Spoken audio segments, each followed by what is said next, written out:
Olá, muita paz a todos, que Jesus possa estar presente em nossos corações. Nós falaremos hoje sobre o homem de bem, no capítulo do Evangelho segundo o Espiritismo, por Allan Kardec, capítulo 17, Sede perfeitos. É o item 3, o homem de bem. Muitas questões às vezes surgem com relação ao que podemos fazer para melhorar, o que devemos fazer para seguir os ensinamentos de Jesus, dos espíritos superiores, qual seria o comportamento ideal para que pudéssemos estar no caminho correto, no caminho da verdade, conforme os ensinamentos de Jesus. E aqui nesse item do Evangelho, o homem de bem, eles nos trazem, os Espíritos nos trazem o roteiro daquilo que temos que fazer, nos esforçar para fazer, para praticar, e para nos tornarmos o homem de bem, espíritos melhores, mais obedientes, mais disciplinados, seguindo as leis de Deus. Vamos ver aqui alguns pontos que o Evangelho nos traz. Olha, o verdadeiro homem de bem é aquele que pratica a lei de justiça, de amor e caridade, na sua maior pureza. Se interroga a sua consciência sobre os próprios atos, pergunta se não violou essa lei, se não cometeu o mal, se fez todo o bem que podia, se não deixou escapar voluntariamente uma ocasião de ser útil, se ninguém tem do que se queixar dele.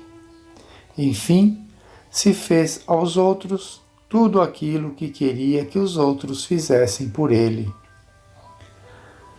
Tem fé em Deus, na sua bondade, na sua justiça e na sua sabedoria. Sabe que nada acontece sem a sua permissão e submete-se em todas as coisas à sua vontade. Tem fé no futuro e por isso coloca os bens espirituais acima dos bens temporais. Sabe que todas as vicissitudes da vida, todas as dores, todas as decepções são provas ou expiações e as aceita sem murmurar. O homem possuído pelo sentimento de caridade e de amor ao próximo faz o bem pelo bem, sem esperar recompensa, paga o mal com o bem, toma a defesa do fraco contra o forte e sacrifica sempre o seu interesse à justiça.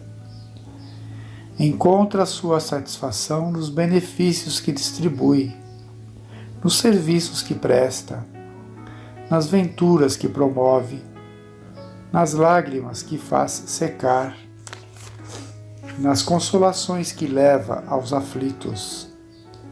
Seu primeiro impulso é o de pensar nos outros, antes que em si mesmo, de tratar dos interesses dos outros, antes que dos seus. O egoísmo, ao contrário, calcula os proveitos e as perdas de cada ação generosa. É bom, humano e benevolente para com todos, sem distinção de raças nem de crenças, porque vê todos os homens como irmãos. Respeita nos outros todas as convicções sinceras e não lança o anátema aos que não pensam como ele. Em todas as circunstâncias, a caridade é o seu guia. Considera que aquele que prejudica os outros com palavras maldosas, que fere a suscetibilidade alheia com o seu orgulho e o seu desdém, que não recua à ideia de causar um sofrimento, Uma contrariedade, ainda que ligeira, quando a pode evitar, falta ao dever do amor ao próximo e não merece a clemência do Senhor. Não tem ódio nem rancor, nem desejos de vingança. A exemplo de Jesus, perdoa e esquece as ofensas. E não se lembra senão dos benefícios, porque sabe que será perdoado conforme houver perdoado. É indulgente para as fraquezas alheias, porque sabe que ele mesmo tem necessidade de indulgência. E se lembra dessas palavras do Cristo: aquele que está sem pecado, atire a primeira pedra. Não se compraz em procurar os defeitos dos outros, nem o pô-los em evidência. Se a necessidade o obriga a isso, procura sempre o bem que pode atenuar o mal. Estuda as suas próprias imperfeições e trabalha sem cessar em combatê-las. Todos os seus esforços tendem a permitir-lhe dizer amanhã que traz em si alguma coisa melhor do que na véspera. Não tenta fazer valer nem o seu espírito, nem os seus talentos às expensas dos outros. Pelo contrário, aproveita todas as ocasiões para fazer ressaltar as vantagens dos outros. Não se envaidece em nada com a sua sorte, nem com os seus predicados pessoais, porque sabe que tudo quanto lhe foi dado pode lhe ser retirado. Usa, mas não abusa dos bens que lhe são concedidos, porque sabe tratar-se de um depósito do qual deverá prestar contas, e que o emprego mais prejudicial para si mesmo, que poderá lhes dar, é pô-los ao serviço da satisfação de suas paixões.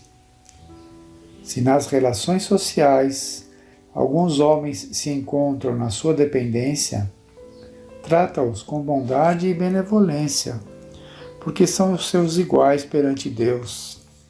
Usa sua autoridade para erguer-lhes a moral. Usa sua autoridade para erguer-lhes o moral, e não para os esmagar com seu orgulho, e evita tudo quanto poderia tornar mais penosa a sua posição subalterna. Subordinado, por sua vez, compreende os deveres da sua posição e tem o escrúpulo de procurar cumpri-los conscienciosamente. O homem de bem, enfim, respeita nos seus semelhantes todos os direitos que lhes são assegurados pelas leis da natureza, como desejaria que os seus fossem respeitados. Esta não é a relação completa das qualidades que distinguem o homem de bem, mas quem quer que se esforce para possuí-las, estará no caminho que conduz às demais. Olha só, que lindo esse roteiro. Ele traz aqui, nesse capítulo, sede perfeitos, porque Jesus afirmou que poderíamos ser igual a Ele um dia. Basta que tenhamos ali a boa vontade, o esforço, a dedicação, para seguirmos os seus passos, o seu caminho. Tanto é que Ele é o nosso modelo e guia. Ele é o modelo e guia da humanidade. Então, ele afirma que é possível um dia chegarmos à mesma condição, ou próximo a Ele. Temos que nos esforçar para isso. E aqui está um guia, não para nos desanimar, porque muitas vezes, quando lemos esses itens, esses quase 20 itens mais ou menos aqui que ele traz, e que ele diz no final que não são todos ainda, Mas quando lemos, começamos a refletir sobre a nossa situação, o nosso ponto, onde estamos. E isso é necessário fazermos essa avaliação. Onde estamos enquadrados em todos esses itens aqui? Será que já começamos a entender? Será que, se tivermos melhor, já conseguimos praticar alguns deles? Já conseguimos olhar de uma forma diferente para o nosso próximo, para nós mesmos até, a nossa vida, o nosso egoísmo, o nosso orgulho, o nosso apego material, né? Nosso trabalho em relação ao próximo, da caridade, do amor, do entendimento, da indulgência, do respeito à condição de cada um, do entendimento que cada um está num nível evolutivo e ainda tem dificuldades como nós temos.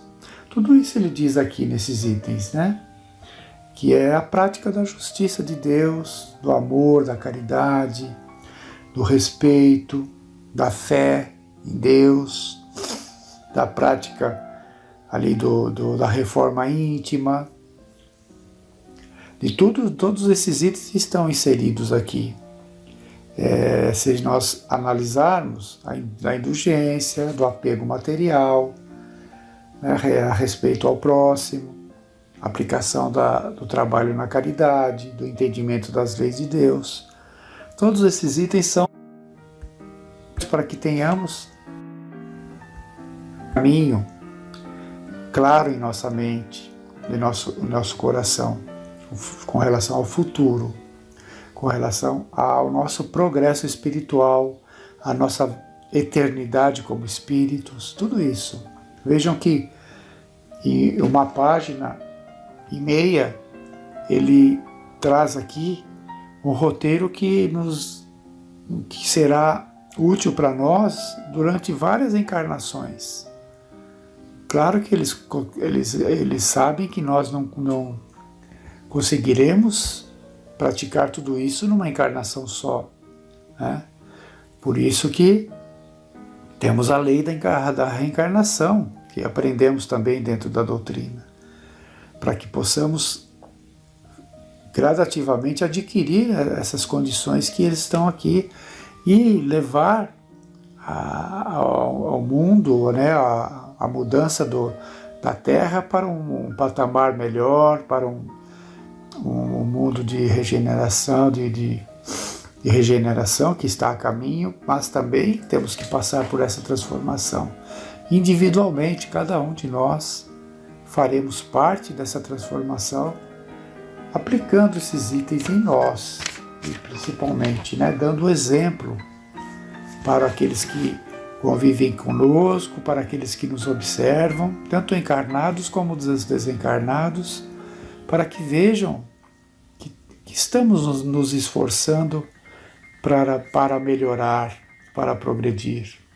Então, esses itens do homem de bem são itens que devemos ler todos os dias, tê-los claros na nossa mente, antes de dar uma resposta mal educada, antes de termos um comportamento agressivo, antes de termos ali o instinto, né, agindo em nós ainda. Temos que ter esses freios, que sirva como freios nas nossas impulsividades do dia a dia ainda, para que possamos refletir, analisar e dar ali a resposta diferente, termos um comportamento diferente daquele que teríamos sem essas mensagens e refletindo no nosso dia a dia. Então serve para isso, para frear ainda as nossas más tendências e, claro, nos impulsionar para as boas, para substituí-las por tendências melhores, por palavras melhores, por comportamentos melhores e, por consequência, por pensamentos melhores. O uso disso diariamente em nossa vida, tá certo? Que Jesus possa nos abençoar, que essas lições do Evangelho estejam claras na nossa mente, bem nítidas, bem entendidas e bem praticadas na nossa vida. Que Jesus nos abençoe e fiquem todos em paz.